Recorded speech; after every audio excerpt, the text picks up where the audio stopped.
Hi guys, this is me, Aisel again.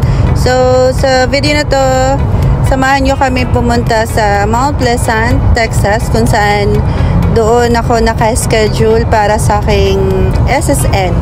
So, pumunta kami ng husband ko, 10 a.m. yung schedule ko.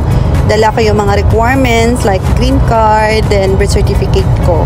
Then, kasi nag-expect kami ng husband ko na pagka-receive ng green card ko, akala namin ma-receive din namin yung SSN ko.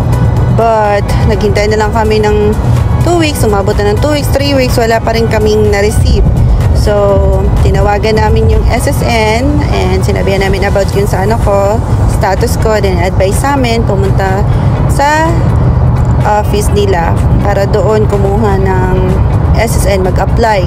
So yun, pagpunta namin, luckily walang masyadong tao. Tapos yung hiningi lang sa akin is yung green card, birth certificate. Then tinanong lang ako sa name ko, yung spelling ng name ko, then name ng parents ko, tsaka kung meron akong SSN number before. And after that, tapos na. Sinabihan na lang kami na mag-wait na lang kami ng 2 weeks. Tapos ipapadala na lang nila sa address na kung saan yung nilagay kong address sa papers ko. So that's it lang. Mabilis lang siya guys.